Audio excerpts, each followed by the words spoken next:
Ever heard of a weird trial? A dog brought to court? A goat arrested for theft? Sounds hilarious. But medieval Europe was like, hold my holy water, I'm going big.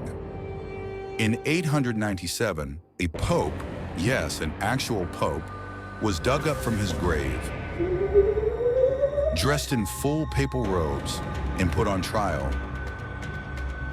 On a chair, in front of a crowd, with a lawyer, with a judge, and with formal charges against a rotting corpse.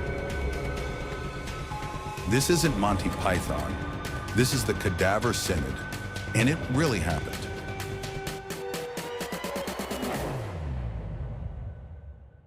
Welcome to Cool Past, where history isn't just a list of dates, but a series of ridiculous, fascinating, and surprisingly human stories. To understand this madness, we need to go back to the 9th century, one of the most chaotic periods in Catholic Church history. Back then, being Pope didn't mean preaching peace and love. It was more like being an unofficial king, where power struggles, factions, and secret purges were daily business. Papal elections? Don't even ask. Bloodshed was expected. Noble families in Rome formed factions, each backing a different candidate for Pope. Even the Holy Roman Emperor got involved. Basically, the Vatican was like a holy version of Game of Thrones. And into this mess enters our main character, Pope Formosus. Formosus was the 111th Pope of the Catholic Church. According to the 1806 Vatican Yearbook, he became Pope in 891 and ruled for 5 years until his death in 896. Before that, he was a smart bishop, diplomatic, ambitious, and politically savvy. He had been exiled and later reinstated, proof of his survival skills in the swamp of church politics. But he made plenty of enemies, especially emperors like Charles the Bald, not joking, that's his real name, and Arnulf of Carinthia, whom Formosus later backed as Holy Roman Emperor. He might have been a brilliant strategist, or a cunning snake, depending on who you ask.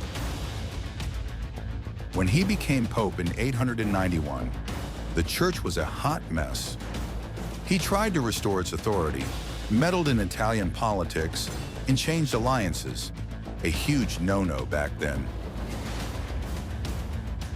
When he died in 896, some mourned him. But others held deep grudges, and one of them wanted payback, even beyond the grave. That someone was Pope Stephen VI, his successor and his mortal enemy. Stephen VI didn't just want to erase Formosus from history. No, that wasn't enough. No, that wasn't enough. He wanted to humiliate him publicly, even in death.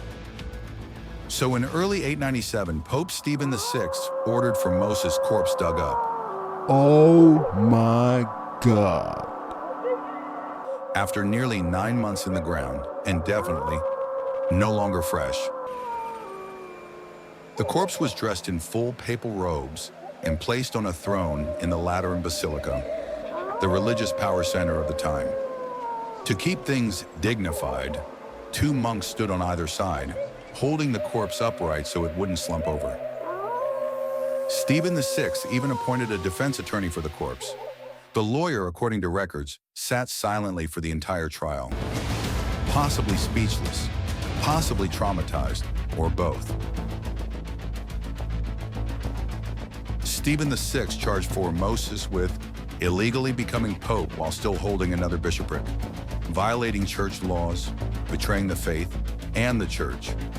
The problem? Formosus was dead. No rebuttal, no defense, just sitting there. Or more like decaying on a chair, while being accused of fraud and heresy. The outcome? Predictable. The court declared Formosus guilty. The sentence?